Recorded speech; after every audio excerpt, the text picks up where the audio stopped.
বাংলা সিনেমার একটা খুব বোকা ক্যারেক্টার ছিল হাবা হাসমত। যারা অনেক পুরনো সিনেমা দেখে থাকেন তাদের হাবা হাসমতের কথা মনে থাকার কথা।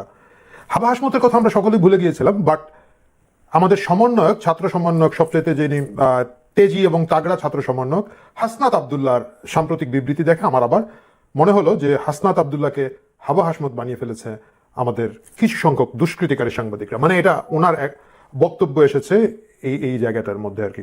আসুন আমরা একটু দেখে নিই কি হয়েছিল ঘটনাটা। সম্প্রতি আমরা সকলেই জানি যে সিটি গ্রুপে, যারা বাংলাদেশের একটা অত্যন্ত বড় ব্যবসায়িক গ্রুপ, তাদের মালিকানায় অনেকগুলো ব্যবসায়িক প্রতিষ্ঠান আছে এবং সময় টেলিভিশন এবং এখন টেলিভিশন নামেও দুটা মিডিয়া হাউস তারা নিয়ন্ত্রণ করেন। সেখানে গিয়েছিলেন আমাদের হাসনাত আবদুল্লাহ। তিনি তার সাথে 15 জন সঙ্গী নিয়ে চলে গিয়েছিলেন এবং গিয়ে ওইখানে অ্যাকর্ডিং টু সিটি গ্রুপের অনেকের কথা অনুযায়ী উনি জোরপূর্বক ওইখানে ঢুকেছেন। ওইখানকার যে মালিক আছেন তার সাথে কথাবার্তা বলেছেন এবং 10 জন সাংবাদিকের একটা নামের তালিকা তিনি দিয়ে এসেছেন যে এদেরকে বহিষ্কার করতে হবে, সাংবাদিকতা থেকে বিরত রাখতে হবে। এই যে আমাদের কি বলা যায়, আমাদের সমন্বয়বৃন্দ বিভিন্ন সময় হুটহাট এই অফিসে সেই অফিসে ঢুকে যাচ্ছেন, রাজুতে আয় অমুকে যায়, এবং একটা নিয়ন্ত্রণ করার চেষ্টা করার যে বিভিন্ন অভিযোগ তাদের নামে আছে, তারই একটা ধারাবাহিকতায় এই সিটি গ্রুপে গিয়েছিলেন। তো আমি প্রথম শুনে ভেবেছিলাম যে সিটি গ্রুপে হয়তো চাঁদাবাজি করতে গিয়েছিলেন ওনারা, কিন্তু দেখা গেল চাঁদাবাজি না, এটা হচ্ছে কি বলা যায়, চাকুরিচ্যুত করার জন্য সাংবাদিকদের গিয়েছেন। দুর্ভাগ্যবশত আন্তর্জাতিক সংবাদ মিডিয়া এএফপি এটার খবর পেয়ে যায় এবং তারা সেটা প্রচার করে, বিবিসি এটা প্রচার করে এবং সারা বিশ্বে এক ধরনের ছিছি পড়ে যায়। এর প্রেক্ষিতে আমাদের হাসনাত আবদুল্লাহ তিনি ব্যাক অফ করেছেন এই প্রজেক্ট থেকে। এই প্রজেক্ট থেকে ব্যাক অফ করতে গিয়ে 25শে ডিসেম্বর উনি একটা দীর্ঘ বিবৃতি দিয়েছেন তার ফেসবুক পেজে। এটা ইংরেজিতে লেখা, অনেক অনেক কথাবার্তা আছে সেখানের মধ্যে। উনি বলেছেন যে না, আসলে সময় টেলিভিশন হচ্ছে ফেসিস্টদের দোসর, যেটা খুব জনপ্রিয় গালি এখন, যে কোনো কিছুই আপনি করে ফেলতে পারেন এই গালি দিয়ে। যাই হোক, সেই ফেসিস্টদের দোসরের বিরুদ্ধে প্রতিবাদ জানাতে তারা সিটি গ্রুপে গিয়েছিলেন। আমি জানি না তারা সময় টেলিভিশন কার্যালয়ের সামনে গিয়ে বিক্ষোভ না দেখে কেন সিটি গ্রুপে গিয়েছিলেন, সেই প্রশ্ন হয়তো বুদ্ধিমানরা তাদের কাছে করবেন, আমি আর সেই দিকে যাচ্ছি না। যাই হোক, 25শে ডিসেম্বর পর্যন্ত এটা ছিল তার বিবৃতি। কিন্তু যখন এই কানাকানি ফুসফিস না থামলো এবং পরিষ্কারভাবে বোঝা গেল যে সিটি গ্রুপ চাপের মুখে 5 জন সাংবাদিককে চাকুরিচ্যুত করেছেন, 27শে ডিসেম্বর এসে হাসনাত আবদুল্লাহ আবার তার বক্তব্য পরিবর্তন করে ফেললেন। এখন উনি বলছেন, আমি পড়ছি আপনাদের সুবিধার্থে, সিটি গ্রুপের মালিকানাধীন, হাসনাত বলছেন, সিটি গ্রুপের মালিকানাধীন সময় এবং এখন টিভির কয়েকজন সাংবাদিক আমাদের কিছুটা প্ররোচিত করে গত 17 ডিসেম্বর বিকাল 4টার সময় টেলিভিশনের এমডি মিস্টার হাসানের কার্যালয়ে নিয়ে যায়। উনি বোধহয় বুঝে না, শিশু শিশু। আহা, শিশু বুঝে না। মানে একজন এত বড় ছাত্র নেতা, তাকে হঠাৎ করে কেউ একজন প্ররোচিত করে, কি যেন শব্দটা, হ্যাঁ, কিছুটা প্ররোচিত করে, পুরোটা করে নাই, বাকিটা ওনারা নিজেরাই প্ররোচিত হয়েছেন করে তাদেরকে এখানে নিয়ে গিয়েছে। এবং তিনি বলছেন, হাসনাত বলছেন, এটা যে একটা চক্রান্ত ছিল তা আমরা তখন বুঝতে পারিনি। এই যে বিভিন্ন একটা ব্যবসায়ী প্রতিষ্ঠানে হুটহাট ঢুকে যাওয়া, এক জায়গায় চলে যাওয়া এবং তারপরে এটা বুঝতে না পারার দাবি করা, এই জিনিসটা আসলে খুব হাস্যকর হচ্ছে। আমি এই জায়গায় আমার প্রিয় দর্শকদেরকে অনুরোধ করছি যে আমাদের সকলকেই সংবাদপত্রের স্বাধীনতা নিয়ে সোচ্চার থাকতে হবে। কেন থাকতে হবে? এই মুহূর্তে বিশ্বের 3টি বিপজ্জনক দেশ বাংলাদেশকে সবচেয়ে, মানে 5ই আগস্ট পরবর্তী ভূমিকার জন্য ডক্টর ইউনূস এবং বাংলাদেশকে সেরা কান্ট্রি হিসাবে পুরস্কার দেওয়া হয়েছে। সেটা যদি মনে রাখতে হবে, এটাও মনে রাখতে হবে যে সাংবাদিকতায় আমাদেরকে ফিলিস্তিন একটা যুদ্ধবিধ্বস্ত এলাকা এবং পাকিস্তান একটা জঙ্গি উপদ্রুত এলাকার পরেই 3য় স্থানে আছে সাংবাদিকতা নিরাপত্তা বাংলাদেশ। বাংলাদেশের অবস্থা, এটা হচ্ছে ইয়ারলি রাউন্ড আপ। এটা এমন না যে 5 আগস্টের পরেই শুধু ঘটেছে, এটা দীর্ঘদিন ধরে ঘটছে, এখন চূড়ান্তভাবে বেরিয়ে এসেছে। 5 আগস্টের পরে আমরা জানি অনেকগুলো টেলিভিশন অফিসকে একবারে তছনছ করা হয়েছে, আগুন দিয়ে পুড়িয়ে দেওয়া হয়েছে। ওকে, ঠিক আছে, তাৎক্ষণিক বিক্ষোভ হিসাবে করা হয়েছে বলে এটা আমরা কিছুটা মেনে নিতে পারি, কিন্তু আসলে গোটা বিষয়টাই একটা বিশাল চক্রান্ত। এই মেটিকুলাস ডিজাইনের একটা অংশ, কারণ মেটিকুলাসের সেকেন্ড পার্ট কখনোই সম্ভব হবে না যদি আমরা কথা বলতে থাকি, মিডিয়া কথা বলতে থাকে এবং মিডিয়া যদি প্রশ্নগুলো করতে থাকে। এই কারণে আগে একটা বিটিভি ছিল, এখন সবগুলো টেলিভিশন চ্যানেলকে বিটিভি তৈরি করার জন্য এই বৈষম্য বিরোধী ছাত্র আন্দোলন, এই হাসনাত এবং তাদের যে কমিটিটা আছে কাজ করছে। আমি একটা ছোট্ট উদাহরণ দিই। 10 আগস্ট, 5ই আগস্ট সরকার পরিবর্তনের পরে 8 আগস্টে সরকার পতনের পরে 8 আগস্ট সরকার গঠিত। 10 আগস্ট প্রথম যে কাজটা আমাদের 2 জন ছাত্র সমন্বয় করলেন, তারা কি করেছেন আপনাদের খেয়াল আছে? তারা প্রেস ক্লাবে গিয়ে অনেক সাংবাদিকের নামে একটা তালিকা দিয়ে এসেছেন। একেবারে প্রথম কাজ, এদেরকে প্রেস ক্লাব থেকে বহিষ্কার করতে হবে, সাংবাদিকতা থেকে বহিষ্কার করতে হবে। তারা দিয়েছেন, তাদের নিজেদের লেখাপড়া, তাদের নিজেদের অবস্থা আসলে খুবই খারাপ, সেটা আমরা জানি।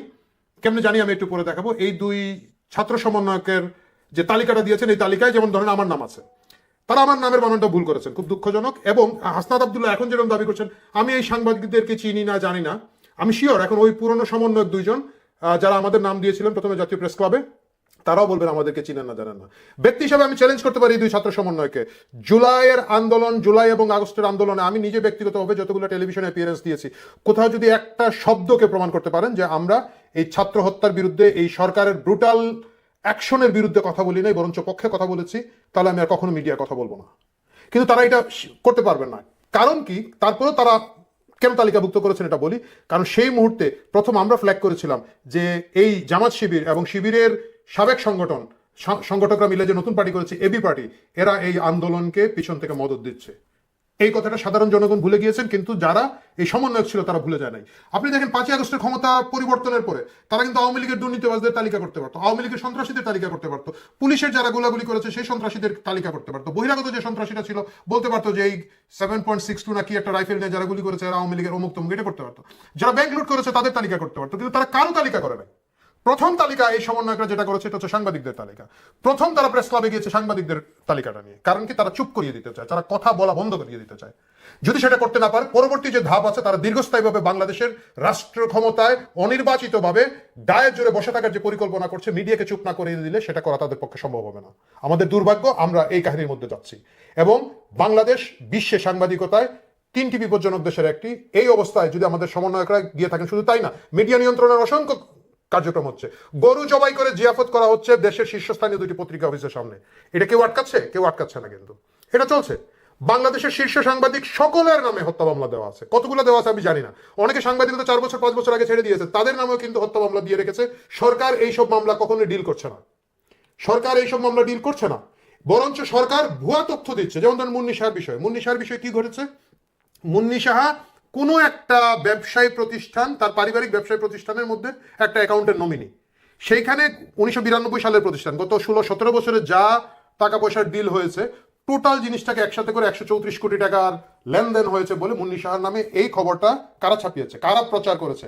এই সরকার, এই ইউনূস সরকারের ইউনিট থেকে এই সংবাদটা এই টুইস্ট করে লিক করা হয়েছে। মুন্নি শাহকে চুপ করিয়ে দিতে হবে, সাংবাদিকদেরকে চুপ করিয়ে দিতে হবে। এরই ধারাবাহিকতায় আজকে হাসনাত সাহেব গিয়ে ধমক দিয়ে সাংবাদিকদের চাকরি খাচ্ছেন, এবং এই ঘটনাটা ব্যাপক হারে ঘটছে।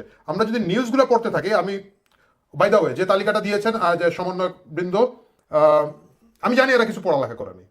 আমি একজন সমন্বয়করা আপনাদের সাথে একটু পরিচয় করে দিই। দেখেন, Judges is going to be, the chief judge is going to be stepped down, but he is not stepped down yet. জি, এই সমন্বয়ক সাহেব আমার নাম দিয়েছেন বা আরো অনেক সাংবাদিকদের নাম দিয়েছেন। সেটার ধারাবাহিকতা কি হয়েছে? কক্সবাজারে স্বৈরাচারের দোষর আখ্যা দিয়ে 34 জন সাংবাদিকের নাম তালিকাভুক্ত করা হচ্ছে। সরকার 11 নভেম্বর তার 118 জন সাংবাদিকের প্রেস অ্যাক্রেডিটেশন কার্ড বাতিল করেছে। এই নিয়ে 166 জন সাংবাদিকের প্রেস অ্যাক্রেডিটেশন কার্ড বাতিল করা হয়েছে, যেখানে আন্তর্জাতিক মিডিয়ার বাংলাদেশ প্রতিনিধির সাংবাদিকতার কার্ডও কিন্তু বাতিল করে দিয়েছে সরকার, চুপ করিয়ে দিতে চায়। এই সেই সরকার, এই সেই সমন্বয়কদের সরকার। খুলনা প্রেস ক্লাবে 11 জন সদস্যের স্থায়ী সদস্যের পদ বাতিল করা হচ্ছে, টাঙ্গাইলে 6 জনের করা হয়েছে, এবং আরো অনেক খবর আমি পড়তে পারি। জাতীয় প্রেস ক্লাবে প্রেসিডেন্ট সেক্রেটারি সহ 37 জন সাংবাদিকের সদস্য পদ স্থগিত করা হয়েছে, সম্ভবত এদেরকে বাতিলও করা হয়েছে, আমি আর এগুলো খোঁজ নিতে চাই নাই।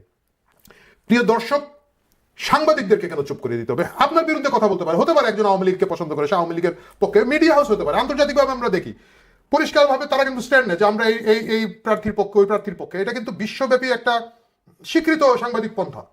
বাংলাদেশে যদি কেউ আওয়ামী লীগ করে করতে পারে, কোনো নির্দিষ্ট খবর নিয়ে যদি আপনাদের কোনো আপত্তি থাকে, সেটাকে ডিসেন্ট ভাবে প্রতিরোধ করা বা প্রতিবাদ করার একটা জায়গা আছে।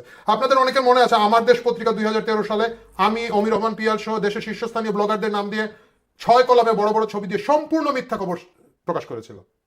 আমি তখন চ্যালেঞ্জ করেছিলাম, কিন্তু আমরা শাহবাগে বসে চ্যালেঞ্জ করেছিলাম যে একটা শব্দ যদি দেখাতে পারেন ইসলামের বিরুদ্ধে আমরা বলেছি, ধর্মের বিরুদ্ধে বলেছি, তাইলে প্রমাণ করেন। কিছুই প্রমাণ করতে পারে নাই। আমরা কি আমার দেশ পত্রিকা ঘেরাও করতে গিয়েছি? আমরা কি আমার দেশ পত্রিকার মালিকের অবশ্যই টেবিলে থাপ্পড় দিয়ে লিস্ট দিয়েছি সাংবাদিকদেরকে বাতিল করতে হবে? তা না। কারণটা কি? সংবাদপত্রের স্বাধীনতা ছাড়া গণতন্ত্র স্টাবলিশ হবে না, গণতন্ত্র স্থায়ী থাকবে না। আপনারা অনেকে বলবেন গত 15 বছর 16 বছর সাংবাদিকতা চাপের মুখে ছিল। গত 15-16 বছর শুধু সাংবাদিকতা চাপের মুখে ছিল তা কিন্তু নয়, সবসময় সাংবাদিকতা কোনো না কোনো চাপের মুখে থাকে। আপনারা যদি বলেন যে আমরা এর চেয়ে বেশি চাপ দিব, আমরা এর চেয়ে বড় হবো, তাহলে আপনারা শেখ হাসিনাকে ফেসিস্ট বলবেন না, তাকে মাপ চেয়ে আপনারা দাবি করবেন যে আমরা আরো বড় ফেসিস্ট হিসাবে এসেছি। আপনারা ফেসিস্ট হিসাবে দাবি করেন, আমরা আপনাদেরকে ফেসিস্ট হিসাবে ডিল করবো। কিন্তু আপনারা গণতন্ত্রের কথা বলবেন, আপনারা সাধারণ মানুষ, সাধারণ ছাত্র কিশোর জনতার লাশের উপরে পাড়া দিয়ে সরকারে আসবেন, আর গণতন্ত্রকে চিপিয়ে দিয়ে আপনারা ফেসিজম কায়েম করার চেষ্টা করবেন। সেই চেষ্টা খুব বেশি যাবে না, আনচ্যালেঞ্জ যাবে না। ধন্যবাদ, খেয়াল রাখবেন। আর এইসব ভুয়া কথাবার্তা বলা, আমি বুঝি না, আমি শিশু ছিলাম, এইসব বাদ দেন। মিডিয়া নিয়ন্ত্রণের চেষ্টা আপনারা বাদ দেন। যে সমন্বয় সাহেব আমার নাম দিয়ে তালিকা করে দিয়েছিলেন, উনি আমি শুনেছি 137 টাকা, 150 না 200টা তোরণ দিয়ে ওনার এলাকায় গিয়েছেন। উনি এত বড় নেতা হয়েছেন, তো কি পরিবর্তন আনলেন ভাই আপনারা? এতগুলো তোরণের টাকা আপনারা কই পাইলেন? এই যে অফিসে অফিসে গিয়ে ভুল বুঝায় আপনাদেরকে নিয়ে যাচ্ছেন, আপনারা বড় বড় ব্যবসা প্রতিষ্ঠানে গিয়ে এমডি সাহেবদের টেবিলের মধ্যে থাপ্পড় দিচ্ছেন। এই হিসাব নিকাশ শেষ হবে না, এই হিসাব নিকাশ আসলে শুরু হচ্ছে। আল্লাহর ওয়াস্তে দয়া করে বাক স্বাধীনতার উপর আঘাত করা বন্ধ করেন। শুধু মুখে গণতন্ত্র বলবেন না, এতগুলো মানুষ যে মারা গিয়েছে ন্যূনতম সম্মান রাখেন, ন্যূনতম গণতন্ত্র প্র্যাকটিস করেন। এটাই আপনাদের কাছে চাওয়া। প্রিয় দর্শক, কথা হবে অন্য প্রসঙ্গে অন্য কোনো সময়। ভালো থাকবেন।